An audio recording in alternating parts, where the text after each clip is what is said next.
Chapter 79. Bombarded with bullets. When the shadow of the tree is bent, the tree should be straightened, not the shadow. I was coordinating times to meet with customers to get rid of all the product when the phone rang. I grabbed it quickly thinking it was Benny, but it wasn't. Hey, y'all watching the news? Nah, what's up? Man, turn on the news real quick. Somebody just walked up in the police headquarters downtown and is bombarding it with the barrage of bullets. Say what? I hurriedly turned on the TV. It was breaking news on every channel. Oh shit. We all took a seat and wondered aloud who would go this hard. There were officers scrambling and holding each other while weeping like babies. They were running around confused, lifting colleagues that had fainted onto stretchers, blocking off streets with squad cars, cordoning off sidewalks with yellow barricade tape, pushing onlookers back while medevac helicopters landed in the streets. It was total chaos. The media personalities were in a panic. They saying it's a disgruntled ex-cop, said the voice over the phone. Aw man, fuck this. I'm about to head uptown. Hit me later. Bet. I cut the TV off. The bluster of excitement quickly wore off once I heard it was an ex-cop. It was probably some domestic relationship bullshit. Cops have the highest rate of domestic abuse and committing suicide in this country.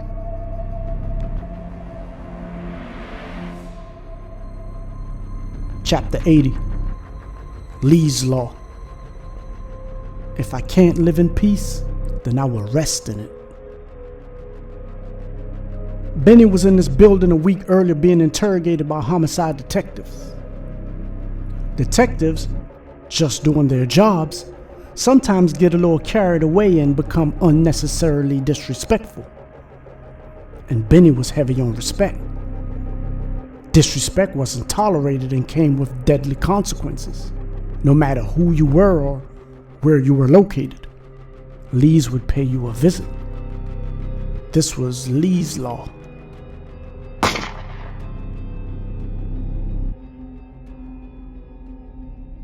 After getting pulled over and made to lay face down on the hot asphalt for no reason one night, he looked over at me and said, "For a cop to be so disrespectful, you would think they had nothing to lose."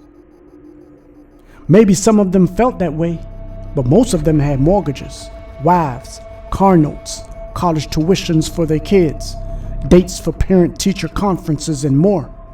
Yet they acted like us. The ones with the nothing to lose mentality. We were young and reckless.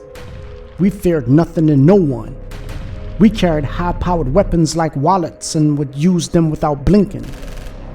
We didn't have wives and most of us didn't have kids. We had no obligations, and the ones we did have, walking away from it in 30 seconds would not take a second thought. We didn't fear prison. It wasn't a deterrent. We didn't give a fuck about anything, including ourselves. A cop interrogating a suspect who didn't fear death or prison had no leverage. He had nothing to work with because his threats were obsolete. Beating on that suspect could cost that cop his job, but beating on the wrong suspect could cost that cop his life. Most had too much to lose, but arrogance could get the best of men. And coming across the best of men with not much to lose, it's best that arrogance is harnessed. It's the best act for survival. And the best men understood this. In honor we stand. In honor we die. On the elevator with Benny were 5 other cops, happy that their shift had just ended. They were looking forward to going home to their dogs, kids, and wives. It had been another rough day in the district. 5 people had been killed in the past 2 days and at least 10 wounded. Doing the paperwork and gathering witnesses for murders was exhausting. One of them spoke about quitting soon. They all had Glocks in their holsters. Benny paid them no attention. As the elevator came to the 3rd floor, he excused himself and eased from behind them. They gave him a pass and friendly smiles, not knowing that a hungry tiger was just staring at the back of their necks. Not knowing they could have just got eaten. He stepped off of the elevator and slowly looked around, observing the lackadaisical atmosphere of people who had violated many innocent citizens. People who have violated many oaths. People who have violated many laws. People who have violated many killers. He then walked up and down the hallway looking for his mark. Dozens of cops and civilians were mingling and moving back and forth. He again asked a few officers and some other young men if they had seen his target, when one of them pointed to a room with the sign Cold Case Squad written on the door. Benny thanked him and headed there. He slowly walked in.